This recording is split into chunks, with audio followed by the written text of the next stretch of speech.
कि रात में मुझे उनकी जो बेटी थी, उन्होंने बताया कि मुझे डेली रात में मैं देखती हूँ सपने में कि मैं और मेरा भाई शमशान में चिता के चक्कर लगा रहे हैं और 2 और लेडी हैं साथ में और हमारे मुँह से फीसेस निकल रहे हैं। बहुत एग्ज़ैक्टली। ही स्ट्रॉन्ग साइन है नेगेटिव एनर्जी की प्रेज़ेंस का। मैं एक नहीं 100 लोगों से मिल चुका हूँ जो बोलते हैं कि मैं जब भी ध्यान करता हूँ, भगवान का नाम लेता हूँ, भगवान की पूजा करता हूँ या इवन मुस्लिम्स ने भी बोला कि जब मैं क पढ़ता हूँ नमाज़ वगैरह, क्रिश्चियंस भी, तो उनके माइंड में नेगेटिव थॉट्स स्पेशली क रिलेटेड टू पोर्नोग्राफी कंटेंट, ये आने लगता है। केतन सर, बहुत-बहुत स्वागत है आपका थैंक यू हमारे सर, चैनल जय श्री डीयू राम। पे। जय श्री राम जय सर, श्री राम। कैसे हो सर आप? बहुत बढ़िया सर। सो मैं इंट्रोडक्शन देने की मुझे लगता है ज़रूरत नहीं, बट फिर भी मैं जो हमारे भाईचारे बंधु जी। जो जुड़े हैं इस पॉडकास्ट को जी, जी। देखने के लिए, तो मैं बता दूँ, लाइक केतन सर एक डॉक्टर हैं बाय प्रोफेशन, जी। स्पेशलिस्ट हैं, वो आप खुद ही बताओगे, बट मैं इसलिए ये स्टार्ट कर रहा हूँ कि आप जैसे लोग अगर हमारे हिंदुस्तान में हर एक उसमें हो ना स्टेट में, जी, जी। तो मुझे लगता है काफ़ी हेल्प होगी उन लोगों की जिन लोगों को मेडिकल जो नहीं पहुँच पाते, नहीं पहुँच क्योंकि पाते, जी। आप वो चीज़ कर रहे हो और आई थिंक ये बहुत बड़ा काम है सर। जी, जी, जी। तो सबसे पहले मेरे को एक मन में सवाल आया, अभी जब हमने पॉडकास्ट स्टार्ट किया तो हाँ, हाँ। आपने बोला कि आपने गंगा जल लेके आए थे हाँ, आप। हाँ, हाँ। तो मतलब ऐसा क्यों? मतलब मुझे पता है गंगा जल का महत्व हाँ, क्या हाँ, है, बट बिल्कुल।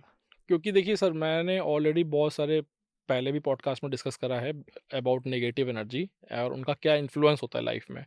तो मेरा ये मानना है कि जो डिसीज़ेज़ होती हैं, वो लाइफ में सिर्फ़ 2 वजह से होती हैं, कर्मा और नेगेटिव एनर्जी। हुँ, तो अब स्टार्टिंग कहाँ से होती है कि वो डिसीज़ आती कैसे है? ऑफ़ कोर्स जब डिसीज़ आप कोई गलत इंग्रीडिएंट्स लेंगे बॉडी में या गलत एनवायरनमेंट में एक्सपोज़ होंगे, तब आपके अंदर कोई डिसीज़ आएगी या कोई गलत चीज़ आप लेंगे।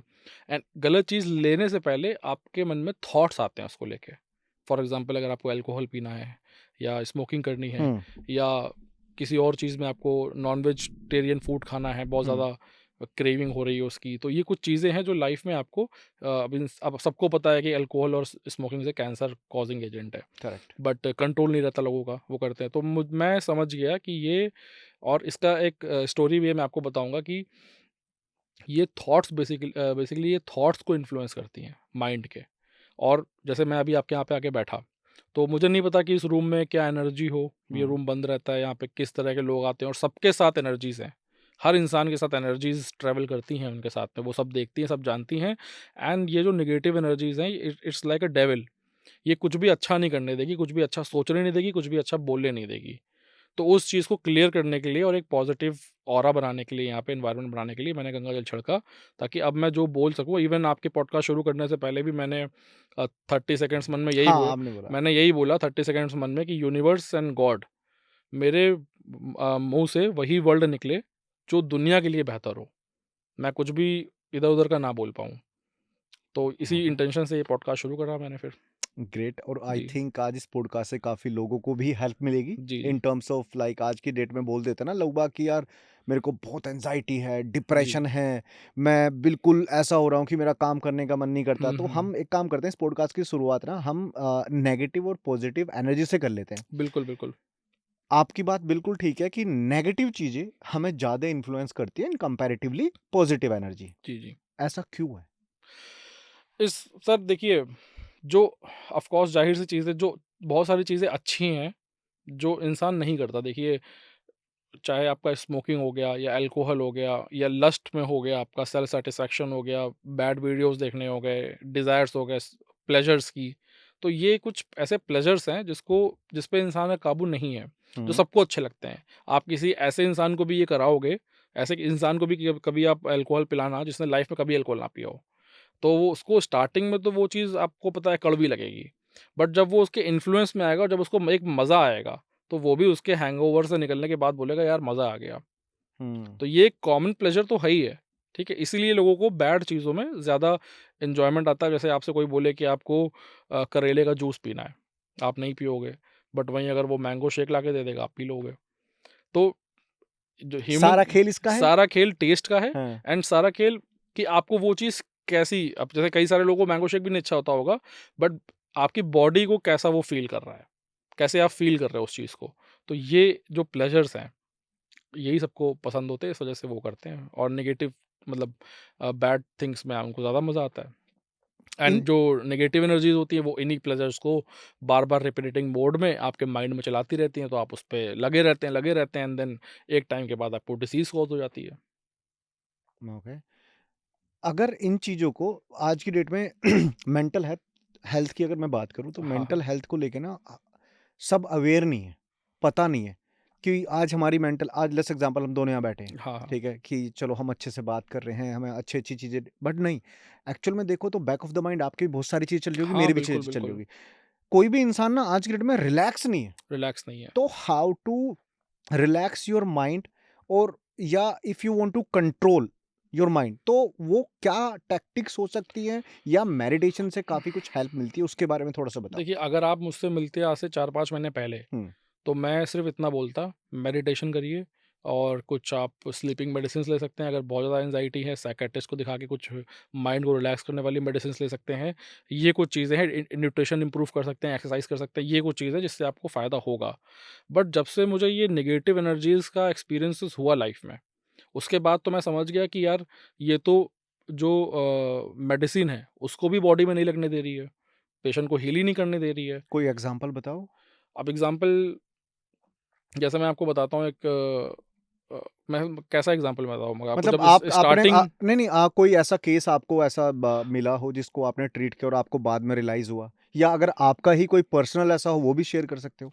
तो एक एग्ज़ाम्पल इसका ये है कि एक मैं क्लिनिक पे था एक दिन रात में 8 साढ़े 8 बजे के अराउंड मेरे पास एक लेडी का कॉल आया। तो वो बोली बेटा मेरा बेटा बहुत तकलीफ़ में है और उसकी जान जा रही है, उसको बचा लो करके और मैं सोचा मैंने कहा ये क्या हो गया अचानक से? अच्छा कहीं-कहीं डर भी लगता है कि पता नहीं हम्म। कौन फ़ेक नंबर से कॉल कर रहा है, कोई ट्रैप तो नहीं है क्या? हम्म। आप जानते हैं क्राइम वगैरह कितने होते हैं। तो फिर मैंने पहले तो उससे पूछा मैंने कहा डिसीज़ क्या है? डिसीज़ बताओ, रिपोर्ट्स भेजो। उसने नहीं भेजा। डिसीज़ वो बता नहीं पा रही थी मतलब एक तरह से ये बता रही थी, कहना चाह रही थी कि मुझे नहीं पता क्या डिसीज़ है, वो शायद अनएजुकेटेड होंगी, जो भी होगा फैक्टर। तो मैंने अपने साथ एक लोगों को लिया और मैं उनके घर के लिए निकल गया। मैं फ्री था उस टाइम पे, रात के 8 बजे। जब घर जा रहा था रास्ते में उन्होंने रिपोर्ट्स भेजी, रिपोर्ट्स में भी कुछ ख़ास मेंशन नहीं था, ब्लड टेस्ट थे। घर पहुँचा तो पता चला कि इनके बेटे को टीबी है, ट्यूबरकुलोसिस, जिसको मैं देखता ही नहीं हूँ, मेरा एरिया ही नहीं है वो। और वो साइड में बेड में लेटा था, एकदम स्केलेटन टाइप की उसकी बॉडी हो गई थी, बहुत ही ज़्यादा मतलब एकदम डेथ बेड पे आप कह सकते हो वो था। लेडी थी वहाँ पे, तो मैंने उनको ऐसे ही स्पिरिचुअली गाइड करा, थोड़ा मोटिवेट करा, मैंने कहा देखिए सब ठीक हो जाएगा, आप मेडिसिन लीजिए और ये सारी चीज़ें करिए। तो इसके बाद ये सब बातें होती गई, फिर उसके बाद मैंने उनसे पूछा, मैंने कहा और बताइए आपको क्या-क्या चीज़ें फ़ील हो रही हैं? क्या आपको थॉट्स वगैरह आ रहे हैं? तब तक थोड़ा बहुत मुझे एक्सपीरियंस हो चुका था नेगेटिव एनर्जी का, तो उन्होंने खुद बताया कि रात में मुझे उनकी जो बेटी थी, उन्होंने बताया कि मुझे डेली रात में मैं देखती हूँ सपने में कि मैं और मेरा भाई श्मशान में चिता के चक्कर लगा रहे हैं और 2 और लेडी हैं साथ में और हमारे मुँह से फीसेस निकल रहे हैं, ठीक है? As a vomiting. तो ये चीज़ मैं सुन के बड़ा हैरान था और उन्होंने ये भी बताया कि उनके घर में आवाज़ें आती हैं रात में, जैसे पायल वगैरह चलती हैं, ये सारी चीज़ें हैं। तो मुझे पता था उस टाइम तक कि भाई इसका क्या सॉल्यूशन है, गंगा जल जो मैंने आपके यहाँ पे हम्म। यूज़ करा। तो मैंने उनसे बोला, मैंने कहा आज जो है सब लोग गंगा जल पी के सोना, अपने घर पे छिड़कना, एक भी आवाज़ अगर आ जाए या एक भी सपना अगर आ जाए, तो आप मुझे कल बताना मॉर्निंग में। अगले दिन मैंने खुद उन्हें फ़ोन करा 10 बजे सुबह, मैंने कहा कल बताइए कोई आवाज़ आई, कोई सपना आया? कह रही नहीं। तो उन्होंने कहा नहीं आया। तो जब उन्होंने बोला नहीं आया, तो वहाँ पे मेरा जो एक डाउट था मन में जो और क्लियर हो गया, वो ये हम्म। कि ना मैंने उन्हें कोई दवाई दी, ठीक है? ना कोई उनकी बॉडी में केमिकल गया, जिसने उनके माइंड को रिलैक्स करा और ड्रीम नहीं आई। कोई मेडिसिन की तो बात नहीं हो रही है यहाँ पे, सिर्फ़ स्पिरिचुअली उनको मैंने एक चीज़ सिंपल सी चीज़ करने की बोली कि आप एक वाटर पी लीजिए, गंगा जल, और उन्हें नहीं आया। तो मैं एग्ज़ैक्ट क्लियर हो गया कि ये जो डिसीज़ दी गई है इस बच्चे को, ये इन नेगेटिव एनर्जीज़ ने दी है और इसी वजह से इसकी हीलिंग नहीं हो रही है। और जब मैं उसके यहाँ पे था भी तो मैं उसको बोल के आया था, मैंने कहा आप लोगों को तो ये करना है इसके साथ और तुमको खुद पर्सनली गॉड से प्रे करना है कि मुझे हील कर दो, ताकि मैं हील होने के बाद और लोगों की हेल्प कर पाऊँ। बट इवन इतना कुछ करने के बाद भी मैं काफ़ी टाइम तक उनसे टच में रहा। 1 महीने के बाद वो लड़का एक्सपायर हो गया, नहीं बच पाया। तो नेगेटिव एनर्जी मतलब इतनी इम्पैक्टफुल होती है। इतनी इम्पैक्टफुल होती है, कैंसर कॉज़िंग होती है, कैंसर्स देती है लोगों को, ट्यूबरकुलोसिस एंड बहुत ही वैरायटी की डिसीज़ होती है। अच्छा आप बिलीव करोगे, एक अभी रीसेंट का केस आपको बताता हूँ। एक हम्म। लड़का आया, वो अपाहिज टाइप का था, एक पैर से चल नहीं पा रहा था। तो अपनी बहन के साथ आया था, एक भाई के साथ आया था, तो मैंने उन दोनों को बाहर करा। मैंने उससे पर्सनली पूछा, मैंने कहा तुम ये बताओ तुम इतनी प्रॉब्लम में हो, कितने साल से हो? उसने कहा 2 साल से। मैंने कहा तुम्हारी पर्सनल हैबिट्स क्या हैं? तो उसने कहा सर हम स्मोकिंग करते हैं। और मैंने कहा और? तो कहता है सर हम रात में बैड वीडियोज़ भी देखते हैं। तो मैंने कहा यार, तो मैंने उसको सारी चीज़ें बताई। मैंने कहा ये जो तुम सोच रहे हो ना, ये तुम नहीं सोच रहे हो। तुम्हारे अंदर ये नेगेटिव एनर्जी थॉट दे रही है और तुम उसको फ़ीड करा रहे हो, ये सारी चीज़ें करके, एंड इसके बदले में वो तुम्हें ये प्रॉब्लम दी हुई है। तो कहता है सर आप एग्ज़ैक्टली सही बोल रहे हो, मेरी नॉन-वेज खाने की भी बहुत क्रेविंग होती है आजकल, एंड मैं अल्कोहल भी पीने का मेरे दोस्त मुझे कह रहे थे, तो मैंने कहा लाओ ट्राई करें। ये सारे उल्टे-सीधे थॉट्स मेरे मन में आते रहते हैं। तो मैंने कहा एग्ज़ैक्टली यही है, तो मैंने उसको बताया। मैंने कहा, तो मैं एक नहीं, मैंने कई एग्ज़ाम्पल्स में देखे हैं कि मतलब आप सोचो, आप प्रॉब्लम में हो एंड आप प्लेज़र भी एन्जॉय करना चाह रहे हो, जो कि खराब है। हुँ। आप सफ़र कर रहे हो इतनी सीवियर प्रॉब्लम से कि आपका पैर नहीं काम कर रहा है एकदम, और आप ऑन द अदर हैंड रात होती है तो आप ये सारी चीज़ें हरकतें कर रहे हो। ये क्या है ये? बट इसमें आई थिंक कहीं न कहीं नर्व सिस्टम का भी हाँ, बिल्कुल, उसके बारे में थोड़ा बताओ? मैं तो बोलता ही हूँ कि जैसे कि अब माइंड में नेगेटिव थॉट्स आना, हुँ, ये नेगेटिव एनर्जी को अगर हम हटा दें, तो 2 कारणों से और हो सकता है। हुँ, पहला तो हो गया मेंटल इलनेस, कि आपको प्योर मेंटल इलनेस है और कोई भी नेगेटिव एनर्जी का इम्पैक्ट नहीं है। आप डिफरेंशिएट कैसे करोगे? एक मेंटल पेशेंट पे और एक नेगेटिव एनर्जी के पेशेंट पे? आपको उससे उसकी हिस्ट्री पूछनी होगी, कि उसकी हिस्ट्री क्या है, उसको सपने किस तरह के आते हैं, क्या होता है, उसकी फैमिली में क्या बैकग्राउंड है, फैमिली कैसी है। जो नेगेटिव एनर्जी जहाँ पे होगी, वहाँ पे पूरी फैमिली अफेक्टेड होगी। उस लड़के या लड़की के साथ उसकी माँ, पापा, बहन, भाई सबको कोई ना कोई प्रॉब्लम या पेन होगा, ठीक है? उनकी ओके। फाइनेंशियली कंडीशन वीक होगी, और जो सिर्फ़ मेंटल पेशेंट होगा, उसको सिर्फ़ पर्सनल प्रॉब्लम होगी, बाकी सब हैप्पी होंगे। बाकी सबको कोई डिसीज़ नहीं होगी, हैप्पी इन द सेंस कोई डिसीज़ नहीं होगी, एटलीस्ट कोई पेन नहीं होगा। सिर्फ़ उस पर्सन तक लिमिटेड रहेगी, पहली पहचान तो यही हो गई। अब मेंटल इलनेस भी 2 कारणों से होती है। पहला तो प्योर मेंटल इलनेस, कि आपकी लाइफ़ में इतना स्ट्रेस पड़ा या कोई ट्रॉमा हो गया आपके साथ, तो उसकी वजह से एक माइंड पे इम्पैक्ट पड़ा और आप मेंटल इलनेस की तरफ चले गए, ठीक है? हुँ, पहला तो ये हो गया। दूसरा मेंटल इलनेस का रीज़न होता है, जो कि बहुत से लोग नहीं जानते, वो है सर्वाइकल रेडिकुलोपैथी, सर्वाइकल इनस्टेबिलिटी। तो इसमें क्या होता है कि जो नर्व्स आपकी सर्वाइकल एरिया से जो ब्रेन्स में जाती हैं, हुँ, और इनके कंप्रेस होने से वो चीज़ आपके बैड ड्रीम्स और नेगेटिव थॉट्स और ये सारी चीज़ें मेंटल इलनेस क्रिएट करती हैं। तो हो मेंटल इलनेस रही है, बट उसका कॉज सर्वाइकल है। तो यानी अगर ऐसे पेशेंट को आप साइकियाट्रिक को दिखाओगे और उससे कहोगे मेडिटेशन करो या संदीप माहेश्वरी की मोटिवेशन देखो, तो उसको वो भी फ़ायदा नहीं करेंगे, क्योंकि प्रॉब्लम नेक में है और वो हुँ, जा साइकियाट्रिक पर रहा है। तो उसको जाना चाहिए न्यूरोलॉजिस्ट के पास। ठीक है, न्यूरो फिजियोथेरेपिस्ट के पास जाना चाहिए और वहाँ पे जाके वो अपना नेक पे ध्यान देगा, और बहुत सिंपल सा टेस्ट है। आपको कैसे, किसी को मेंटल इलनेस है, अगर उसकी नेक पे भी पेन है दबाने पे, आप समझ जाइए यहाँ इन्फ्लेमेशन और इसकी वजह से उसके माइंड में प्रॉब्लम हो रही है। अगर उसको मेंटल इलनेस है और नेक पे कितना भी हार्ड आप दबा लो, पेन नहीं है, तो इसका मतलब ये प्योर मेंटल इलनेस है, नेक एकदम ठीक है। इसके अलावा भी और आपको क्लियर करना है, तो मैं तो कहता हूँ एमआरआई करा के देख लो, आपका ओके, क्लियर हो जाएगा नेक ओके। में। हाँ। इसी चीज़ से मेरे को माइंड में एक चीज़ आई है कि आज की जो जनरेशन ग्रो कर रही है, वो कहीं न कहीं बहुत एग्रेशन है उनमें। थोड़े टाइम के बाद वो थोड़ा डिप्रेस भी फ़ील कर रहे हैं, हाँ, एंग्ज़ायटी भी आ रही है। अगर हम आज से 10 साल पहले की बात करें, 10 साल पहले के खाना-पीना, कसरत, ये चीज़ें एक अलग लेवल की थी। हाँ, हाँ। आज लेकिन आज 10-15 साल आज अगर मैं आज की देखूँ, आज के डेट में खाना-पीना भी बदल गया है। तो ये चीज़ें कितनी इम्पैक्ट कर रही है जनरेशन को प्लस इसका सॉल्यूशन क्या है? देखिए, अगर हम 10 साल पीछे जाते हैं, तो जितनी भी मेडिसिन्स हैं, चाहे वो किसी भी फ़ील्ड की हों, होम्योपैथिक हो, आयुर्वेदिक हो, एलोपैथिक हो, मेडिसिन्स एक्चुअली में करती क्या है? आपकी बॉडी में जाती है, देन जाके वो सर्टेन केमिकल चेंजेस करती है, एंड देन आपके इम्यून सिस्टम को उस पर्टिकुलर डिसीज़ के लिए स्ट्रॉन्ग करती है, एंड देन वो इम्यून सिस्टम आपका मेडिसिन की हेल्प से पावर गेन करके एंड देन उसको डिक्रीज़ करता है। ओके। यही होता है सबकी बॉडी में, ठीक है? अब 10 साल पहले क्या था कि इम्यूनिटी बहुत अच्छी थी लोगों की और खाना-पीना बहुत अच्छा था, काम कम था, फिज़िकली लोग बड़े एक्टिव थे, मस्कुलर थे, ठीक है? अब वो चीज़ नहीं रही है। अब जब से फ़ोन का यूज़ होने लगा है, आउटडोर गेम्स बंद हो गए हैं, इंडोर बच्चे रहते हैं, ठीक है? न्यूट्रिशन डाउन हुआ है, वैरायटी ऑफ चीज़ें आजकल मिलावटी मिलती हैं, प्योर नहीं मिल पाती हैं। तो इन और स्पेशली कोविड के बाद इम्यूनिटी जो है वो बहुत डाउन गई। इम्यूनिटी का डाउन जाना मतलब जो पहले आप मेडिसिन ले रहे थे, जो आपकी इम्यून सिस्टम के साथ मिल के उस डिसीज़ को ख़त्म कर रही थी, अब उसमें इतनी पावर नहीं रही। तो मैं यही देख रहा हूँ पिछले कुछ टाइम से कि जो मेडिसिन्स हैं, अगर हम बात करें स्पाइन और जॉइंट के पेनफुल कंडीशंस की, उनमें आने वाली इन्फ्लेमेशन की, तो मेडिसिन इन्फ्लेमेशन को 60, 70, 80% तक घटाती है। पेशेंट को बेटर फ़ील होता है कि पेन कम हो गया एंड इन्फ्लेमेशन डाउन चली गई, बट क्योंकि उसकी रिमेनिंग इन्फ्लेमेशन बची है, तो जैसे ही वो मेडिसिन छोड़ेगा कुछ टाइम के बाद फिर से पेन होने लगेगा। तो वो ओके। प्रॉब्लम रिपीट हो जाएगी, ठीक है? अब रहा सवाल जो आपने पूछा बच्चों की मेंटल हेल्थ का, हुँ, तो अभी मैं जब कोटा राजस्थान गया था एक पॉडकास्ट करने, तो वहाँ पे मैंने ये इश्यू उठाया था कि जो यहाँ बच्चे बैठ के पढ़ाई करते हैं 6-6 7-7 घंटे और इनके जो नेक ऐसे बेंट रहती है, उसकी वजह से इनके नर्व कंप्रेशन हो रहा है नेक पे और उसकी वजह से इनका माइंड इफेक्ट हो रहा है। इनकी लर्निंग पावर डाउन जा रही है, कुछ-कुछ बच्चे डिप्रेशन और severe depression and suicidal thoughts तक उनको आ रहे हैं। और हुँ, ऐसी स्टेज में आने वाले बच्चे के साथ अगर एक छोटा-सा भी बैड इंसिडेंस हुआ कि जैसे पापा ने डाँट दिया या आने वाले टेस्ट में वो फेल हो गया, तो बिकॉज़ ऑफ दैट कंडीशन वो सुसाइड कर लेगा।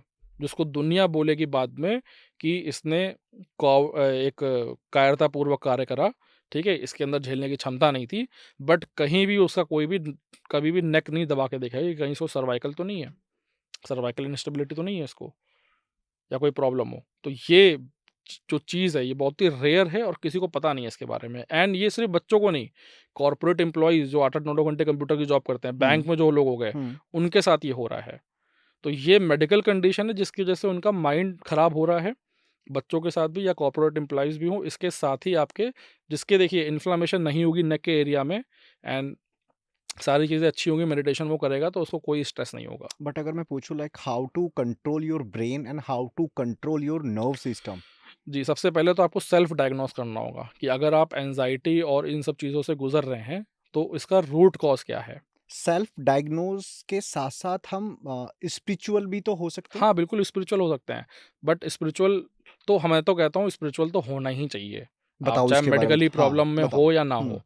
तो पहले तो जिसको एंग्ज़ायटी वग़ैरह है, तो वो तो ये अपनी नेक को चेक कर ले, कि दबाने पे उसके दर्द है कि नहीं? अगर दर्द है तो उसको सर्वाइकल का हो सकता है एंड मैंने बता भी दिया कि जो 8-9 घंटे बैठेगा, उसको जनरली हो ही जाना है आज की डेट में, अब जो लोग आ रहे हैं, ठीक है? स्पेशली मैं बच्चों पे पूछ रहा हूँ, लेट्स एग्जांपल अगर इस पॉडकास्ट को आज हाँ, कुछ हाँ। पेरेंट्स देख रहे हो, हाँ, ठीक है? हाँ। उनके लिए क्या एडवाइस रहेगी? बच्चों के लिए यही है कि जो भी बच्चे बैठ के पढ़ रहे हैं काफ़ी सारे घंटे आईएएस की तैयारी कर रहे हैं, सीपीएमटी, नीट की तैयारी कर रहे हैं, तो वो अपनी नेक का ध्यान रखें, इंटरप्टेड सिटिंग करें और नेक की एक्सरसाइज करें ताकि उनके जो मसल्स हैं वो स्ट्रक्चर स्ट्रॉन्ग रहे ताकि उनके जो वर्टिब्राज हैं, नेक की जो हड्डियाँ हैं वो कंप्रेस ना हो, स्पेस ना घटे और वो नस को ना दबाए। तो वो एक इंटरप्टेड सेटिंग करें कि जैसे 1-2 घंटे बैठे फिर थोड़ा 5 मिनट का रेस्ट ले लिया एंड इसके साथ-साथ वो डेली नेक की एक्सरसाइज तो करें ही करें। क्योंकि अगर अगर हल्का-सा भी सर्वाइकल हुआ, तो उसके सिम्पटम्स थोड़े बहुत तो शुरू हो जाते हैं, जैसे लर्निंग पावर इफ़ेक्ट होगी, आप मेमोराइज़ नहीं कर पाओगे। वो डिप्रेशन-विप्रेशन तो बहुत हुँ, बाद की हुँ, चीज़ है, हुँ, बट हुँ। ये न कहीं आपको नींद अच्छी नहीं आएगी, ठीक है? तो ये सारी चीज़ें तो नेक का स्पेशली ध्यान रखें, जो भी पढ़ने वाले बच्चे हैं। नेक पे दबाने पे दर्द बिल्कुल भी नहीं होना चाहिए। ओके, सो बेसिकली जो मैं समझा हूँ कि हमारा ब्रेन हाँ, और नर्व सिस्टम ये हाँ, आई थिंक 2 मेजर फैक्टर हाँ, हैं स्पाइन नेक के वाला जो लिए। आपने मेरे को हाँ, बताया। हाँ, हाँ। तो अगर इन चीज़ों को हम कंट्रोल करते हैं तो हाँ, उससे हमारी पूरी बॉडी बॉडी कंट्रोल बिल्कुल, होती है। जो बच्चा डेली इंटरप्रेट सेटिंग रखेगा, हुँ, ठीक है? नेक को हमेशा वीकली ट्रैक करता रहेगा, दबाने पे दर्द नहीं हो रहा है और डेली मेडिटेशन करता रहेगा, हुँ। उसे कभी भी कोई एंग्ज़ायटी नहीं हो सकती। उसका ब्रेन भी कंट्रोल में रहेगा एंड उसकी सर्वाइकल भी ओके रहेगी। इसके साथ-साथ जो स्पिरिचुअल ट्रीटमेंट की मैं बात कर रहा हूँ, आप जिस भी रिलीजन के हैं, आप मुस्लिम्स हैं, क्रिश्चियन हैं, हिंदूज़ हैं, तो हिंदूज़ को तो मैं तो बोलता हूँ गंगा जल यूज़ करो। डेली नहाना है पानी में डाल के, पीना है सुबह-शाम और घर पे छिड़कना है। हम लोग नहा भी सकते हैं, बट मुस्लिम्स एंड क्रिश्चियंस में शायद नहा नहीं सकते। तो वो मुस्लिम्स जो होते हैं, वो जमजम का पानी यूज़ करें, उसको वो पीने में और छिड़कने में यूज़ कर लें, क्रिश्चियंस होली वाटर यूज़ करें। एंड इसके साथ-साथ जब भी आप किसी मेंटल या फिजिकल इलनेस से जूझ रहे हो तो 4 चीज़ों को अवॉइड करना बहुत ज़रूरी है क्योंकि जो नेगेटिव एनर्जी जिसके लिए आप स्पिरिचुअल ट्रीटमेंट ले रहे हो, उसके जो 4 फेवरेट चीज़ें हैं वो यही है हुँ। Non veg, alcohol, smoking and lust. अब लस्ट में आता है self satisfaction, masturbation, porn videos देखना, ये सारी चीज़ें करना। तो वो आपके ब्रेन में ये थॉट्स दे के बार-बार आपसे ये चीज़ें कराएगा, आप करोगे और जैसे ही आप करोगे आपके डिसीज़ को वो ऊपर करेगा, आपकी हीलिंग को लो करेगा। तो जब आप किसी प्रॉब्लम में गुज़र रहे हो, मैं नहीं कह रहा सब बंद कर दो, ठीक है? बट जब आप प्रॉब्लम में हो, फिज़िकल या मेंटल हेल्थ की, तब टेम्परेरीली इसको आप स्टॉप कर दो एंड स्पिरिचुअली ट्रीटमेंट लेके फिर आप मेडिकल ट्रीटमेंट लो, तो ज़्यादा बेटर है। स्पिरिचुअल ट्रीटमेंट तो डेफ़िनेटली और सेल्फ डायग्नोज़ तो इंसान को पता होने चाहिए, हाँ, ठीक है? बिल्कुल। अभी हम बात कर रहे थे जब हम बाहर बैठे थे पेन हाँ, की। अब पेन में आपने एक अपना ब वर्ड यूज़ किया था मैं उसको भूल गया। किस वजह से वो अब इन्फ्लेमेशन। ये क्या होता है? इसको थोड़ा-सा एक बार एक्सप्लेन करो देखिए और अगर कोई बंदा हाँ, सेल्फ डायग्नोज़ हो रहा हो देखो हमारा अगर मैं अपनी बात करूँ, हमारा हाँ, होता क्या है, लेट्स एग्जांपल कुछ भी, अरे यार चलो डॉक्टर के चलो, डॉक्टर के यहाँ ठीक है? चलो बिल्कुल, लेकिन थोड़ी नॉलेज एक कॉमन इंसान को भी होनी चाहिए, होनी चाहिए। वो आप बताएँगे। देखिए आजकल क्या है कि अ, जैसे आपको पता है स्कैम्स कितने हो रहे हैं, ठीक है? हुँ, हॉस्पिटल्स में। तो पेन का ही फ़ायदा उठाया जा रहा है, कि पेन अगर आपको सीवियर है या लो है या आप काफ़ी टाइम से पेन से परेशान हो, तो बस फ़ायदा क्या उठाएँगे, सर्जरी करा लो या एक्सपेंसिव मेडिसिन दे दी या हुँ, इंजेक्शंस लगा लिए हुँ, आपके, ठीक हुँ, है? तो इसीलिए मैं समझाना चाहता हूँ लोगों को कि पेन को आप समझ जाओ है क्या। अब पेन का क्या रीज़न है, किसी भी तरह के पेन का रीज़न मैं स्पेशली बात कर रहा हूँ स्पाइन और जॉइंट के केसेस में, ये हमेशा इन्फ्लेमेशन ही होता है। वो इन्फ्लेमेशन भले आपके किसी डिसीज़ से आए, आर्थराइटिस हो, एंकिलोजिंग स्पॉन्डिलाइटिस हो, शियाटिका कुछ भी हो, या फिर ये आप पे किसी पॉस्चर से आए या एक्सीडेंट से आए, ठीक है? हर केस में इन्फ्लेमेशन डेवलप होती है। अब इन्फ्लेमेशन हमारे 3 स्ट्रक्चर्स में आ सकती है, मसल्स में, बोन्स में और नर्व्स में। अब मसल्स और बोन्स की इन्फ्लेमेशन की पहचान ये है कि जिस भी एरिया में आपको पेन फ़ील हो, सबसे पहले तो आप वहाँ दबा के देखो। पेन फ़ील हो, दबा के देखो। अगर दबाने पे पेन है, तो या तो वहाँ पे मसल्स में इन्फ्लेमेशन है या फिर बोन में इन्फ्लेमेशन है। अगर वहाँ दबाने पे पेन नहीं है, तो आप और फिर भी आपको पेन फ़ील हो रहा है, तो आप समझ जाइए जो मसल्स और बोन के बीच से जो नर्व जा रही है, वो पेन कर रही है। और जनरली जो नर्व्स होती हैं, वो हमारी सर्वाइकल से निकल के हाथों में जाती हैं और कमर से निकल के पैरों में जाती हैं। तो ओके, इनका नर्व का भी निकल आएगा पेन दबाने पे, बट वो कहाँ निकलेगा, स्पाइन पे। यानी ओके, जब आप स्पाइन को दबाओगे तो वहाँ पे वो निकल आएगा कि दबाने पे दर्द है, यानी ये इसी का दर्द देखो मैं कंफर्म हो गया हाथ पे जा रहा है, क्योंकि हाथ पे दबाने पे निकला नहीं, आप स्पाइन पे दबाओगे निकल आएगा। और दबाना भी आपको शार्प ऑब्जेक्ट से है, ताकि अच्छे से आप उसे फाइंड आउट कर लो, मार्कर से मार्क कर लो, ठीक है? अब आपने फाइंड आउट कर लिया कि नर्व की प्रॉब्लम है, बोन की है, मसल्स की है, तो तीनों प्रॉब्लम में ही आप डेली, क्योंकि इम्यूनिटी लो हो चुकी है, पहले लोग 10 साल पहले सिकाई भी नहीं करते थे, ट्यूब भी नहीं लगाते थे, ना कोई उसको प्रोटेक्शन के लिए कमर की बेल्ट हो गई ये सब पहनते थे, सिर्फ मेडिसिन से ही हील, इतनी बढ़िया इम्यूनिटी थी। बट आज की डेट में ये नहीं है, तो इसीलिए मैं सबको बोलता हूँ कि आप जब फाइंड आउट कर लो वो जगह कि प्रॉब्लम कहाँ एग्जिस्ट करती है, अच्छा दोनों में भी हो सकती है कि स्पाइन में दबाने पे भी दर्द हो रहा है और हाथों और पैरों में भी दबाने में दर्द हो रहा है, तो यानी आपको दोनों जगह का ख्याल रखना है। ख्याल कैसे रखना है, दोनों जगह पे आपको 4-5 बार सिकाई करनी है। सिकाई के बाद कोई भी डाइक्लोफेनेक जेल लगानी है। उसका प्रोटेक्शन, जैसे कमर है, तो कमर की बेल्ट, गर्दन है तो सर्वाइकल पिलो या सर्वाइकल ट्रैक्शन पंप थेरेपी आप कर सकते हो। नी है तो नी कैप आपका हो गया और स्पोर्ट्स शूज़ हो गए। तो आपने सिकाई ऐड ऑन कर दी और आपने ट्यूब ऐड ऑन कर दी डाइक्लोफेनेक, आपने प्रोटेक्शन दे दिया उसको, ठीक है? थोड़ा-सा रेस्टिंग टाइम भी दीजिए डेली लाइफ में अगर हुँ, किसी जॉब में है, और इसके साथ-साथ अब आप डॉक्टर को जाके आप खुद ही क्लियर हो कि आपको नर्व की प्रॉब्लम है या बोन की या मसल्स की है, फिर भी एक आप डॉक्टर से गाइडेंस ले लीजिए। अगर बहुत ज़्यादा कुछ आपको और क्लियर करना है, एमआरआई, एक्स-रे करा लीजिए, आपका निकल आएगा उसमें। एंड देन आप मेडिसिन स्टार्ट करिए, मेडिसिन के साथ-साथ ये चीज़ें स्टार्ट करिए, तो ये आपका ठीक होता चला जाएगा। और रिकवरी कैसे ट्रैक करोगे आपको, पहला तो हमारा गोल है कि जिस भी एरिया में आपने दबाने पे वो दर्द फाइंड आउट करा है, वो जड़ से खत्म होना चाहिए, कि दबाने पे वहाँ पे ना हो, ठीक है? नंबर 1 ओके, ये आप डेली चेक कर सकते हो दबा-दबा के, अगर आप सिकाई कर रहे हो तो, और आपकी जो भी ट्रीटमेंट हो रहा है अगर वो फ़ायदा कर रहा है, तो आपका हर दिन दबाने पे उसकी इंटेंसिटी कम होती रहेगी। और दूसरा तरीका ये है, आप टाइम से भी ट्रैक कर सकते हो कि सुबह आप सो के उठे, देन आपने वॉक करा एंड कितनी देर बाद आपके पेन आ रहा है, 15 मिनट, 16 मिनट, उसको आपने नोट डाउन कर लिया एंड देन ये टेस्ट अगेन आपने अगले दिन करा मॉर्निंग में। अगर टाइम इंक्रीज़ है, तो समझ जाइए रिकवरी है। ओके, तो ये 2 मेथड हैं, इससे आप चेक कर सकते हैं। ग्रेट। बट आप एक चीज़ बताओ, अभी जैसे नेगेटिविटी की बात कर रहे थे, हाँ, but how karma play the roles? Like karma कितना रोल प्ले करता है एक ह्यूमन की लाइफ में? लाइक हम जैसे अभी बात कर रहे थे सेल्फ डायग्नोस और स्पिरिचुअलिटी की, जी, जी। तो उसमें एक कैसे हेल्प करता है कर्मा? देखिए कर्मा से रिलेटेड तो आपने ये लाइन सुनी होगी, कर्म प्रधान विश्व रचिराखा, ठीक है? तो कर्मा तो सबसे हाई है ही है, ठीक है? अब जैसे बहुत सारे लोग, जैसे मैं बोलता हूँ, अभी मैंने आपसे के पॉडकास्ट में डिस्कस करा कि इस जब आप किसी डिसीज़ से सफ़र कर रहे हैं, तो आपको 4 चीज़ें छोड़नी है, non-veg, alcohol, smoking and lust. लेकिन ऐसे भी लोग हैं, जो ये सारी चीज़ें करते हैं but still they are very successful in their life. For example celebrities को ले लीजिए, शाहरुख खान, सलमान खान, बहुत सारे लोग हैं जो पार्टीज़ कर रहे हैं, सब सारी चीज़ें कर रहे हैं, but still they are getting money, they are getting fame, they are getting name and everything. It's because कि आई आई बिलीव इन पुनर्जन्म, क्योंकि पुनर्जन्म होता है एंड उसके बेसिस, उन उन कर्मास के बेसिस पे एक मनुष्य को लाइफ़ मिलती है नेक्स्ट।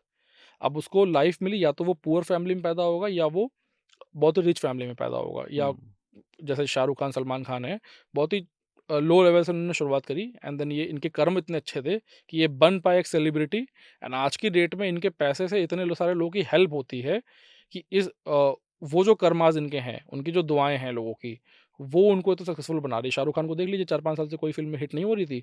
अचानक से उसकी पठान आई और जवान आई, ये देखिए एक के बाद एक हिट। तो उसको इतना पैसा मिल गया कि अगले 4-5 साल वो और अपने वर्कर्स को पे कर पाएगा। तो यूनिवर्स ने उसको प्रोटेक्ट करके रखा है डिसीज़ के मामले में भी और चीज़ों में भी, कि उसको कोई दिक्कत ना हो वरना और लोगों की चीज़ें अफ़ेक्ट हो जाएँगी। अब जैसे मिडल क्लास लोग हैं, हम लोग हैं। हम लोग अपनी फैमिली में ही परेशान रहते हैं, पर्सनल लाइफ़ में हम लोग बाहर किसी के लिए कहाँ करते हैं। तो इसीलिए मैं सबको बोलता हूँ कि स्पिरिचुअल ट्रीटमेंट जब आप ले रहे हो और अपने डिसीज़ के लिए, तो आप साथ-साथ कर्मा क्लियर भी करिए। और कर्मा क्लियर कैसे कर सकते हो आप? हाँ। बहुत ही ईज़ी है। आप अपने घर के बाहर जो स्ट्रीट डॉग है, आप उसे, डॉग है, कैट है, काऊ है, कुछ भी है, बहुत स्ट्रे एनिमल्स हैं इंडिया में, आप उन्हें डेली नियम से आप कुछ खाने के लिए ऑफ़र कर दीजिए, ठीक है? ये एक डेली कर्म आपका होना चाहिए। ये नहीं कर सकते, चिड़ियों के लिए ऊपर पानी रख दीजिए अपने छत पे, ठीक है? ये भी नहीं कर सकते, किसी गरीब को खाना खिला दीजिए, कुछ पैसे दे दीजिए। 5-10 रुपए की चीज़ है, डेली करनी है आपको, इनके लिए आप 300 रुपए अलग से निकाल के रख लीजिए। तो ये चीज़ आपको लॉ आप ये चीज़ जो आप कर रहे हो, तो एक तो ये आपके सारे पुराने बैड कर्मास क्लियर कर रही है, जिसकी वजह से आपको ऐसी डिस्ट्रक्टिव लाइफ़ मिली, जिसके लिए आप सफ़र कर रहे हो। अब फिर आपको एक टाइम के बाद जब आपके ये सारे कर्मा क्लियर हो जाएँगे, जैसे बहुत सारे लोग हैं, आपने सुना होगा, वो कहते हैं कि मैं इतना अच्छा इंसान हूँ, सबके साथ अच्छा करता हूँ, फिर भी मेरे साथ बुरा होता है। ये सुना होगा। हाँ, तो बहुत इसका बार रीज़न सुना है। यही है कि उसके कर्मा पेंडिंग हैं बैड वाले, तो उसको बैड-बैड मिल रहा है, इवन कि वो ऑनेस्ट है, अच्छा बंदा है। और वो इस साइकिल को समझ ही नहीं पा रहा है कि उसे वो कर्मा क्लियर करने होंगे और अभी और करने होंगे। अब इसी मोमेंट पे अगर ये इंसान बुरा बन गया कि लो यार मैं तो आज से बुरा, क्योंकि मैंने बहुत अच्छा कर लिया 2 सालों हुँ, में, मेरे साथ बहुत बुरा हुआ, तो और उसकी लाइफ़ वर्स्ट हो जाएगी। तो ओके, इसीलिए पहले कर्मा क्लियर करना ज़रूरी है, कर्मा क्लियर हो जाएँगे, फिर आपको लाइफ़ में वो आपके पुण्य बनते रहेंगे एंड देन आपको रिवॉर्ड्स मिलने लगेंगे। ओके। हमने बीच में एक पॉइंट स्किप कर दिया, हाँ, मेडिटेशन वाला। मेडिटेशन हाँ। मेडिटेशन में लाइक ये हँसने वाली भी बात बोल सकते हैं लोग बाग कि यार ये क्या पागल वाली बात पूछ हुँ, रहा है। हुँ, हुँ। कुछ लोग ऐसे बोलते हैं मेरे को यार जैसे मैं अपने दोस्तों से बात करता हूँ, मैं कहा यार मेडिटेशन इस तरीके से ऐसे या हाँ, वैसे करो। तो मज़ाक-मज़ाक में अरे यार मेडिटेट करते तो ना मेरे दिमाग में ना अलग ही ख़्याल आ जाते हैं। हाँ। गंदे-गंदे विचार आ जाते हाँ, हैं। हाँ, हाँ। तो ऐसा कुछ होता है? वो क्या होता ये है बहुत एग्ज़ैक्टली? ही स्ट्रॉन्ग साइन है नेगेटिव एनर्जी के प्रेज़ेंस का। मैं एक नहीं 100 लोगों से मिल चुका हूँ जो बोलते हैं कि मैं जब भी ध्यान करता हूँ, भगवान का नाम लेता हूँ, भगवान की पूजा करता हूँ, या इवन मुस्लिम्स ने भी बोला कि जब मैं पढ़ता हूँ नमाज वगैरह, क्रिश्चियंस भी, तो उनके माइंड में negative thoughts specially related to pornography content ये आने लगता है। तो ये बहुत ही स्ट्रॉन्ग साइन है कि आपके साथ कोई नेगेटिव एंटिटी अटैच है। और मेडिटेशन साधु संत क्यों इतना बोलते हैं कि मेडिटेशन करो, ये मैंने तब जाना जब एक बार मेरे साथ एक ऐसा इंसिडेंस हुआ लाइफ में। पहले तो मैंने मेडिसिन एक्सपीरियंस कर रखा है कि उसके क्या चमत्कार हैं, क्योंकि मैंने आपको बताया था विपासना जो मेडिटेशन सेंटर है, बहुत हुँ, लोग नहीं जानते इसके बारे में। ऑल ओवर इंडिया नहीं, ऑल ओवर वर्ल्ड रन होता है, हर जगह इनकी ब्रांचेस हैं और totally free of cost course है। कोई पैसा नहीं लेते वो लोग, आप जाइए, आपको पर्सनल रूम, पर्सनल बाथरूम मिलता है, डेली आपको खाना मिलता है, बस बदले में वो आपसे क्या चाहते हैं कि आप मौन रहेंगे 10 दिन उनके यहाँ पे, और आपको शायद वन टाइम मील मिलेगा, रात में उनके यहाँ पे डिनर नहीं रहता। आपकी बॉडी को क्लीन करने के लिए डेली बाय डेली, एंड काफ़ी देर तक मेडिटेशन वहाँ कराते हैं, सुबह से लेके शाम तक उनका प्रोग्राम चलता है, एंड में उनका एक लेक्चर होता है। तो विपासना मेरे सिटी में ही है, कानपुर के बाहर, मैंने बहुत सुना हुआ था, तो हुँ, बहुत मुश्किल से मैं वहाँ जा पाया। 1 डेढ़ साल से सोच रखा था जाना, जब मैं वहाँ गया, तो स्टार्टिंग में गया 1, 2, 3 दिन तो मुझे कुछ समझ में नहीं आया। मैंने कहा ये क्या हो रहा है, डेली जाके हॉल में बैठ जाओ और फिर कुछ हो ही नहीं रहा यहाँ पे। चौथे 5वें दिन जब उन्होंने स्पीकर में बोला गुरुजी ने कि अपनी नाक पे ध्यान दीजिए, नाक के ऊपरी सतह पे, अचानक से मेरी एक वाइब्रेशन स्टार्ट हो गई नोज़ पे। मैंने कहा यार ये क्या है, सुपर पावर शुरू हो गई क्या? हुँ, तो इसके बाद फिर उन्होंने बोला आप अपने सर पे ध्यान दीजिए, तो जहाँ-जहाँ मैं अपना फ़ोकस ले जा रहा पा रहा था, हर जगह वो वाइब्रेशन स्टार्ट हो गई और एक टाइम पे पूरी बॉडी पे आ गई। और वो टाइम ऐसा है मेरी लाइफ़ का कि वो मैं आज तक नहीं भूलूँगा। इतना इतना अच्छा प्लेज़र जिसे बोलते हैं, वो मैं एन्जॉय कर रहा था, और जैसे ही मैं वो एन्जॉय कर रहा था, उन्होंने माइक पे बोला, "इस प्लेज़र के लिए मेडिटेशन नहीं करना है, ठीक है? इससे भी आगे जाना है, ठीक है?" ओके। तो वो मैंने कहा यार अब क्या होगा? अब ये हुआ था मेरे साथ 4th 5th डे में। बट अब क्या हुआ था ऐसा? कुछ वो पूरी वाइब्रेशन, जैसे कोई इलेक्ट्रिक करंट आपकी बॉडी में पूरा फ्लो हो रहा हो सर से लेके पैर तक। ओके। और ये जो स्टेट थी, इसमें आप बिल्कुल थॉटलेस थे, बिल्कुल thoughtless, no thought. You are hearing everything, you can see everything, vibration is still going on, but कोई वो नहीं है, कोई थॉट नहीं है। अभी तक आपने इतने सारे लाइक लोगों का इलाज किया है, जी। ठीक है, ट्रीटमेंट दिया है। कुछ कभी कोई ऐसा केस दिखा है आपको जो बिल्कुल आपको लगा हो कि यार ये मेडिकल वाला केस तो नहीं है, बिल्कुल ही डिफरेंट हो गया हो कुछ? Any any experience, any case related कुछ ऐसा? अब देखिए मेरे पास एक केस है और ये तभी की बात है जब मैं इन चीज़ों को नहीं जानता था। हुँ, तो उनको जो है स्पाइन की सर्जरी के लिए डॉक्टर ने रिकमेंड करा हुआ था और मेरे पास एक मशीन है लेज़र जो मैंने इटली की है मेरे पास, तो वो बेसिकली आपकी इन्फ्लेमेशन कितनी है, कहाँ पे है, वो बता देती है एग्ज़ैक्टली। क्योंकि उसमें क्या होता है कि अगर जैसे स्पाइन में मैंने कॉलम बना लिया और मैंने हर लेवल पे उसको रखा और अगर 20 बीप्स में उसमें बीप्स आती हैं, अगर 20 बीप्स पे आपको किसी भी प्रकार की चुभन नहीं लगी, एक होती है हीट, हल्की हीट, फिर तेज़ हीट, फिर चुभन कि बस हटा लो इसको। वो चुभन अगर 20 बीप्स के अंदर नहीं आई यानी इन्फ्लेमेशन नहीं है, डीप इनसाइड, सुपरफिशियल हो सकती है दबाने पे, बट अंदर की तरफ नहीं है, तो इससे हुँ, मैं टेस्ट करता हूँ। तो ऐसे ही और मैं नंबर्स लिख देता हूँ स्पाइन पे कि यहाँ पे 16 है, यहाँ पे 5 है, यहाँ पे 4 है, यानी यहाँ पे इतना हमको 20 तक लेके जाना है। तो ये पूरा सिस्टम रहता है, पेशेंट भी एकदम कन्विंस्ड रहता है हुँ, कि नहीं एग्जैक्टली एक्यूरेट हो रहा है। तो ऐसे ही एक पेशेंट था, उसका नंबर नहीं घट रहा था। नॉर्मली क्या होता है कि जैसे मैं डेली डेली थेरेपी दे रहा हूँ, तो नंबर आज उसका 5 है, कल 6 7 हुआ, 10 15 20 पहुंच गया, 20 में दबाने में भी दर्द खत्म हो गया और उसे कोई पेन भी नहीं है। उसका एक जगह नंबर आके रुक गया। अब मैं काफ़ी टाइम तक सोच रहा हूँ कि भाई क्या दिक्कतें हैं। एंड थोड़ा थोड़ा ये चीज़ एक्सपीरियंस हुई थी मुझे, तो मैंने उससे बोला, मैंने कहा कि यार सपने वगैरह कुछ आते हैं, क्या है? और उसकी बॉडी से हाँ, एक चीज़ और स्मेल बहुत आती थी इसकी बॉडी से। एक चीज़ मैं ये भी पॉइंट बताना भूल गया कि जिसके साथ नेगेटिव एनर्जी होगी, हुँ, उसको मतलब आप उसकी कभी बॉडी को स्मेल करना, आप जब भी वो आएगा आपके पास, एक बड़ी अजीब-सी स्मेल आएगी आपकी। मतलब बॉडी एकदम उसकी अच्छा, बैड स्मेल टाइप की आएगी, ओके। ठीक है? उसका खुद का पर्सनल नहाने-वहाने का मन नहीं करता होगा, तो ये भी एक चीज़ें हैं।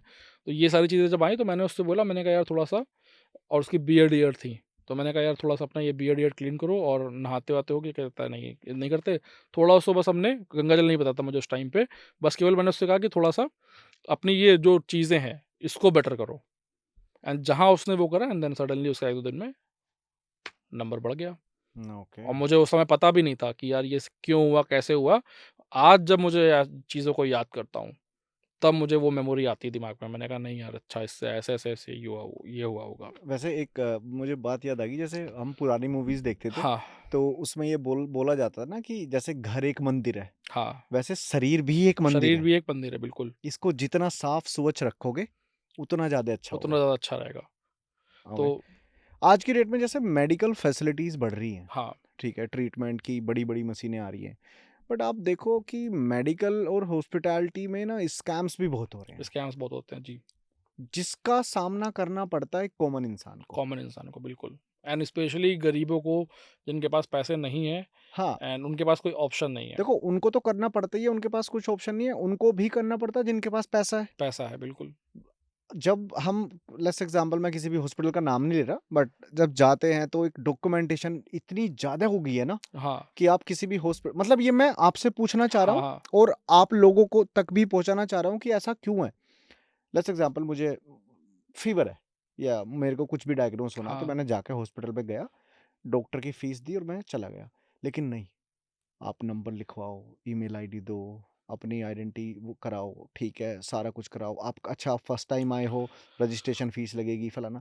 मतलब ये अब डॉक्यूमेंटेशन इतनी क्यों क्यों क्या ज़रूरत अब है इन देखिए चीज़ों की? बहुत सिंपल सी चीज़ है। आज से 10-15 साल पहले आप जब आपको फ़ीवर आता था, आप डॉक्टर के पास जाते थे तो वो सिंपली आपको पैरासिटामॉल देता था। हुँ, अगर आप ठीक हो गए अच्छी बात है, नहीं ठीक हुआ देन वो ब्लड टेस्ट लिखता था हुँ, कि हाँ यार, आप मलेरिया की जाँच कराओ, डेंगू की जाँच कराओ, है ना? अब क्या है, आप गए और आपको पहले ही टेस्ट लिख दिया हाँ, कि आप जो है मलेरिया की जाँच कराओ, डेंगू कराओ, ये कराओ और कंप्लीट ब्लड सेल कराओ, ये सारी चीज़ें कराओ, हीमोग्लोबिन चेक कराओ। क्या है ये? पार्ट ऑफ अ बिज़नेस है। आप सिंपली एक पैरासिटामॉल देके भी उसको हटा सकते हो। बाद में वेरीफ़ाई कर सकते हो जब उसकी रिकवरी ना हो 2 दिन में, कि नहीं यार अब शायद मुझे लगता है कि टेस्ट कराने पड़ेंगे। तो ये स्कैम ही तो है कि आप पेशेंट के पैसे आप, क्योंकि आपने के पास सारे डायग्नोस्टिक मशीनें हैं, तो आपको उनको यूज़ करना है, उससे इनकम करनी है, तो आपने पहले ही टेस्ट लिख दिए। ठीक है? तो ये मेडिकल स्कैम है। रहा सवाल मेरा, तो भगवान की कृपा से मैंने जब अपनी ट्रेनिंग करी, मास्टर्स करा एंड ट्रेनिंग के बाद भी मुझे ट्रेनिंग में भी जो मुझे डॉक्टर मिले बहुत अच्छे थे, उनकी वजह से ही मैं एक अच्छा इंसान, एक अच्छा डॉक्टर बन पाया। एंड देन जब मैंने नोएडा में पहली जॉब स्टार्ट करी, तो वहाँ के भी डॉक्टर बहुत अच्छे थे। मैंने अपनी आँखों से देखा उनकी गरीबों की हेल्प करते हुए। कोई गरीब आ गया, उसकी बच्ची आ गई दिखाने, तो फ़ीस भी नहीं ली, बस उसको दवाई भी मँगा के दी। यही रीज़न था तो जॉब जॉब छोड़ने का? नहीं, ये रीज़न नहीं था, ये मतलब ये तो इनके साथ थे, सर के साथ हम, ये बहुत अच्छी चीज़ थी मतलब उनकी। फिर क्या हुआ कि मैं जब जब ये कोविड आया, तो मेरे फ़ादर भी हॉस्पिटल में एडमिट थे, हॉस्पिटल में काम करते थे। वहाँ से उन्हें कोविड हो गया। उन्होंने हम लोगों से बताया नहीं, पर्सनल ट्रीटमेंट लिया 10 दिन। फिर वो जब सीवियर हो गए, तो वो फ़तेहपुर और कानपुर के बीच में 70 किलोमीटर्स का डिफरेंस है। मेरा घर कानपुर में, फ़ादर की जॉब फ़तेहपुर में थी, वहाँ भी मेरा घर था। तो वो सीवियरिटी में फ़तेहपुर से कानपुर पहुँचे, और उस समय लॉकडाउन लगा हुआ था, मैं था नोएडा में। तो जब सीवियर हो गए, तो मुझे यहाँ से भागना पड़ा, फिर मैं वहाँ गया और 10 दिन उनको हॉस्पिटल में इलाज कराया, 10-15 दिन। आईसीयू में गए, फिर वापस आए, फिर ओवरऑल क्या हुआ कि वो नहीं बच पाए। ओह! और मुझे सो सैड। आज जो मैं पूरी दुनिया को बताता हूँ कि आप जो है गंगा जल यूज़ करिए, एंड नेगेटिव एनर्जीज़ होती हैं, उस टाइम तो मुझे आइडिया ही नहीं था कि हॉस्पिटल्स में कितनी नेगेटिव एनर्जीज़ होंगी। या मैं अपने फ़ादर के रूम की क्लींजिंग कर लूँ गंगा जल से, या मैं उन्हें डेली गंगा जल पिला दूँ। मुझे कोई आइडिया नहीं था। इवन जब वो एक्सपायर भी हुए और जब वो शमशान गए, वहाँ तक मैं उनके माउथ में गंगा जल नहीं डाल पाया, क्योंकि वो प्लास्टिक में रैप थी उनकी बॉडी। हुँ। तो इस चीज़ का मुझे बहुत गिल्ट होता है कि क्योंकि इतना बढ़िया से बढ़िया ट्रीटमेंट दिया, हर दवाई, हर फैसिलिटी, इवन लोगों के पास तो उनके पेरेंट्स भी नहीं थे कोविड में, बाहर कर देते थे उन लोगों को। हम लोग के पास ये प्रिविलेज था कि हम लोग पीपीई किट पहन के, मैं और मेरी सिस्टर पापा के साथ रहते थे, मोटिवेशन दे देते थे उनको कि बस कल ही निकलना है, परसों ही निकलना है। उनकी चेस्ट फिजियोथेरेपी, उनकी डेली मसाज करना, उनको न्यूज़पेपर देना, घर से बढ़िया खाना लेके जाना, हर चीज़ बेटर हो रही थी। बस एक कमी थी, वो थी स्पिरिचुअल ट्रीटमेंट की। गंगा जल उनको नहीं दे पाए। ना उनके नाम से उस ड्यूरेशन पे कोई हम दान कर पाए। शायद उससे कोई बेटर रिज़ल्ट होता, बट कहीं न कहीं मैं ये भी मानता हूँ कि लाइफ़ एंड डेथ ये लिखा हुआ है, बट तो वो एक हाँ, टाइम पे होना ही होना है। जी। ओके। बट जैसे आप स्पिरिचुअलिटी की बात कर रहे हो, ठीक है, डेफ़िनेटली मैं भी इन चीज़ों को तो मानता हूँ। इसके बाद आपने वो पूछा था, मैं मेडिकल स्कैम के बारे में। हाँ। तो जब फ़ादर मेरे एक्सपायर हुए, तो मैंने नोएडा से, यहाँ से जॉब मुझे छोड़ना ही पड़ा, कोई ऑप्शन नहीं था। कानपुर में मेरी मदर सिस्टर अकेले थी, मैं वहाँ गया। फिर मैंने वहाँ पे जॉब स्टार्ट करी, एचओडी बना मैं एक जगह पे। वहाँ पे जो डॉक्टर थे ऑर्थोपेडिक, वो बहुत ही करप्ट एंड लोगों को लूटने वाले थे। तो कहीं न कहीं मुझे गिल्ट था वहाँ पे जाने का कि यार भगवान, तुमने मुझे ऐसी जगह क्यों भेज दिया? बट मुझे ये नहीं पता था कि आने वाले 1 साल के बाद मैं 9 शहरों में ओपीडी भी कर लूँगा, मेरी क्लिनिक भी चल जाएगी, और मैं पॉडकास्ट में मेडिकल स्कैम्स के लिए अवेयर भी कर रहा हूँगा। तो यही रीज़न था मेरी लाइफ़ में, डेस्टिनी में, कि मुझे वहाँ जाना लिखा था, ताकि मैं उस सिस्टम को और गहराई से समझ पाऊँ। हुँ। तो मैंने देखा वहाँ पे डॉक्टर्स के पास लोग आ रहे हैं, पूरा एक बिज़नेस है कि एक पेशेंट अंदर आया, तो उसको आते ही पहले एक्स-रे लिखा और दुनिया भर की चीज़ें, टेस्ट वगैरह। फिर वो मेरे पास आया फिज़ियोथेरेपी में, उसने ट्रीटमेंट लिया, एंड देन वो वापस गया, एंड फिर उसने 2000 की दवाई परचेज़ करी। तो ये पूरा स्कैम था। इस स्कैम वाली जगह पे भी मैं, जैसे कोई गरीब आया मेरे पास थेरेपी लेने, मैंने उसका नाम रजिस्टर पे नहीं चलाया और फ्री थेरेपी कर दी। मैंने कहा चलो पैसे बच जाएँ यार, कितना इसको लूटे, ऑलरेडी ये इतना लूट चुका है। तो उस इस इंटेंशन से मैं काम करता था वहाँ पे। फिर एक टाइम 1 साल के बाद जब उनकी सर्जरीज़ कम होने लगीं और मैं सर्जरी वाले पेशेंट को हील करता चला गया, तो फिर उनका कोल्ड वॉर स्टार्ट हो गया हमसे, एंड देन मैं समझ गया मेरा टाइम आ चुका है। फिर एक दिन ऐसे ही स्मॉल सा आर्गुमेंट हुआ उनसे, और मैंने डिसाइड करा, मैंने कहा मुझे अब स्किप करना है। फिर मैंने अपना क्लिनिक स्टार्ट करा अपने घर पे ही, ग्राउंड फ्लोर पे। एंड देन वो इतना रन हुआ कि काफ़ी पेशेंट्स आए, एंड देन उसके बाद मैंने इंडिया टूर ओपीडी स्टार्ट करी। इंडिया टूर ओपीडी मैं अभी तक 9 शहरों में कर चुका हूँ, इंक्लूडिंग दिल्ली एंड मुंबई, और अभी भी और शहर जाने हैं। एंड ये podcast interviews, medical scams, negative energies, अपनी क्लिनिक पे ही मुझे, और मेरे घर पे हनुमान जी का मंदिर है, तो वहीं पे ही मुझे उनकी कृपा से ये नेगेटिव एनर्जीज़ का अनुभव हुआ कि मरीज़ों में ये भी होती है। तुम अपनी फ़ील्ड के तो डॉक्टर हो, you are the best doctor for spine and joint, but ये भी समझो कि ये जॉइंट एंड स्पाइन में डिसीज़ कोई देने वाला और भी है, उसको भी ठीक करो लोगों के। तो आप मेडिकल साइंस और स्पिरिचुअलिटी को साथ लेके चल रहे हो। बिल्कुल। And great. ये काफ़ी वर्क करता है, और मैं कोई भी चीज़, मैं मुझे झूठ बोलना आता ही नहीं है, और ना ही मैं किसी से कहता हूँ। मेरे पास इतने पेशेंट्स हैं, मैं कानपुर रह के भी अपनी क्लिनिक ग्रो कर सकता हूँ, बट जैसे मैं आपके यहाँ पे आया हूँ तो क्लिनिक बंद है मेरी।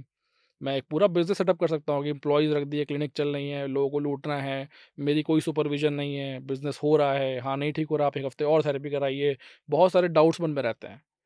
बट मैं नहीं करता वो चीज़, कि मुझे एक फ़ियर है कि ऐसा ना हो कि किसी एक आदमी का भी मेरी वजह से इलाज सही ना हो, क्योंकि मैं एब्सेंस हूँ वहाँ पे, मैं नहीं हूँ वहाँ पे, एंड देन कहीं न कहीं फिर उसका मुझे वो चले कि यार वो डॉक्टर ख़राब था। कहीं न कहीं उसकी बददुआ या जो भी नेगेटिव थॉट मेरे में लगे, तो मैं क्लिनिक बंद करके अपने आप ही अपने ही ऊपर पूरा भरोसा करता हूँ और मैं ट्रैवल भी करता हूँ, इंटरव्यूज़ भी कर रहा हूँ, ओपीडी भी कर रहा हूँ।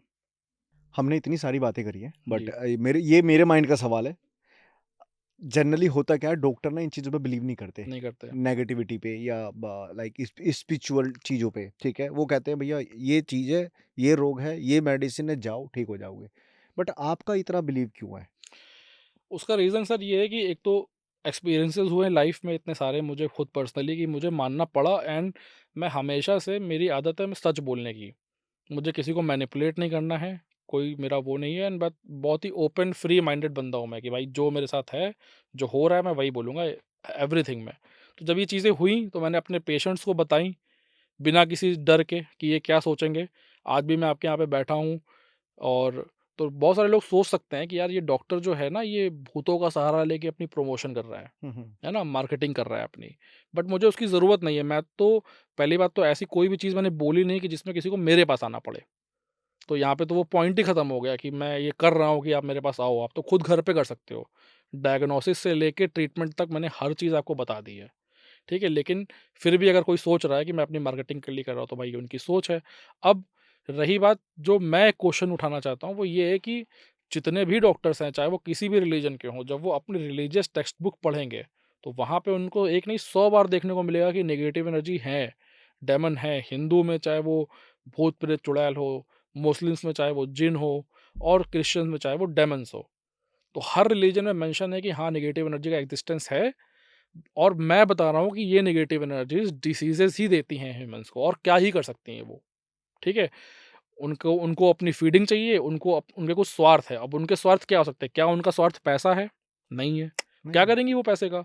वो तो आत्मा है ना, उनको क्या पैसे की ज़रूरत है? हाँ, वो अल्कोहल लेती हैं। अब आप देखिए तांत्रिकों की आपने बात सुनी होगी, वो जब अब बहुत सारे लोगों का ये भी क्वेश्चन आता है, ब्लैक मैजिक हमारे ऊपर कर दिया है, नेगेटिव एनर्जी नहीं है, ब्लैक मैजिक है। भैया ब्लैक मैजिक में भी स्पिरिट का ही यूज़ होता है। जो एक तांत्रिक या कोई बाबा या कोई दूसरा आदमी आपके घर में भेजता है, एंड वो स्पिरिट को कैप्चर करता है यही ऑफरिंग देके कि यार मैं तुम्हें नॉनवेज दूंगा और सब कुछ दूंगा, जाओ मेरा ये काम कर दो, उसके यहाँ पे डैमेज कर दो, या कुछ खिला के दे दिया और एक स्पिरिट को आपके अंदर इंसल्ट करा दिया। तो इन एनी फॉर्म आपका जो डैमेज हो रहा है वो एक स्पिरिट ही कर रही है, ठीक है? अब उससे बचने का तरीका यही है कि आपको ये 4 चीज़ें जो उसकी फ़ेवरेट हैं, वो आपको अवॉइड करनी होंगी। स्पिरिचुअल ट्रीटमेंट में गंगा जल, जम-जम, या फिर वो लेना होगा होली वाटर, मेडिटेशन करना होगा बस। वो चाहे ब्लैक मैजिक हो, चाहे कुछ भी हो, वो आपको आ ही नहीं पाएगी बिल्कुल भी पास में। तो ये चीज़ें हैं, तो डॉक्टर्स सब लोग मानते हैं, सारे फेस्टिवल्स अपने एन्जॉय करते हैं साथ में, सारे डॉक्टर्स फैमिली के साथ। गणेश जी से लेके, ईद से लेके और क्रिसमस तक। बट जब ऐसे डॉक्टर्स आई मीन ऐसे लोग जो फेस्टिवल्स मना रहे हैं, जब डॉक्टर्स बन जाते हैं, तो अपने पेशेंट्स को बोलते हैं पर्सनली कि यार तुम साइकियाट्रिक पेशेंट हो। तो ये हुँ। गलत है। अब ऑपरेशन थिएटर में भी आपने सुना हो, कितनी फ़िल्मों में आपने देखा होगा, रियलिटी में भी ये होता है, जब एकदम बहुत सीवियर सर्जरी होती है, तो डॉक्टर क्या बोलता है कि सब भगवान के ऊपर है, हम अपना बेस्ट कर रहे हैं, आप यस, दवा और दुआ दोनों करें। तो करेक्ट। वहाँ तो भगवान का नाम ले ही रहे हैं ना, वो भगवान को मान रहे हैं, तो फिर नेगेटिव एनर्जी भी है। तो ये चीज़ें सबको करनी चाहिए मेरे हिसाब से तो। एक चीज़ मैं बोलना भूल गया, जो मैं हुँ, हर पॉडकास्ट में अब तक भूलता चला आया हूँ, वो ये है कि हाँ। मैंने इतना सारा जो ज्ञान दिया है फ्री में लोगों को, हुँ, हुँ। डायग्नोसिस से लेके, हाँ। इसके बदले में एटलीस्ट सब्सक्राइब तो करो यार। अच्छा। तो चलो, हाँ, आपने इतनी सारी आज हाँ, डिस्कस चीज़ें करी हमने, डिप्रेशन, एंजाइटी, ठीक है, और आई थिंक बिकॉज़ आज की जनरेशन को ना मुझे लगता है कि इन चीज़ों से ना ओवरकम करना चाहिए। हाँ। यार लाइफ में बहुत कुछ है ना करने के बिल्कुल, लिए, बिल्कुल, बिल्कुल। है ना? और तो अगर आप लोग ये पॉडकास्ट देखते यहाँ तक पहुँच गए हो, तो प्लीज़ जाके सर को जितना हो सकता है प्यार दो, इनका चैनल सब्सक्राइब करो, शेयर करो, लाइक करो, क्योंकि बिना किसी लालच, बिना किसी परवाह किए ये अलग-अलग शहरों में जाके ट्रीटमेंट करते हैं। अगर किसी के पास पैसे नहीं हैं ट्रीटमेंट के, तो उनका फ्री में इलाज करते हैं। तो प्रॉपर मुझे लगता है, आई थिंक जो आपने स्पिरिचुअल हाँ, हाँ, डिस्कशन किया वो आई थिंक यहीं से ही आया मेरे हिसाब से, तो ऐसा लगता है बिल्कुल। मेरे को, है ना? बाकी एट लास्ट में आप कुछ कहना चाहते हो ऑडियंस बस को या यही कुछ कहना भी? चाहता हूँ, जितने भी लोग वीडियो देख रहे हैं वो बीयू विद कुंदन भाई को सब्सक्राइब तो करें ही, साथ ही साथ मेरे चैनल का लिंक है यूट्यूब और इंस्टा, उसको आप उसमें जुड़ सकते हैं। और इस वीडियो को जितने भी लोग देख रहे हैं, मेरा उनसे ये हाथ जोड़ के रिक्वेस्ट है, कम से कम 20 और लोगों को भेजिएगा, ताकि वो उनका जो माइंड है थोड़ा ब्रॉड हो और वो अपनी प्रॉब्लम से निकल सकें। इतना सब कुछ मैंने आपको फ्री में बताया है, स्पिरिचुअल ट्रीटमेंट से लेके मेडिकल डायग्नोसिस तक। अब आपका काम है इस वीडियो को शेयर करना, तो शेयर ज़रूर करें। हाँ, और सर का जो आपका यूट्यूब का लिंक और जी, इंस्टा की आईडी मैं डिस्क्रिप्शन में डाल दूँगा। बिल्कुल आप सर। लोगों को कोई भी सवाल हो, कोई भी सवाल किसी भी प्रकार का, तो सर से आप डायरेक्ट कॉन्टैक्ट कर सकते हो। बहुत बढ़िया, तो Ketan sir, thank you so much बिल्कुल। And sharing. भी करेंगे जय श्री राम से। जय श्री राम। जय श्री राम।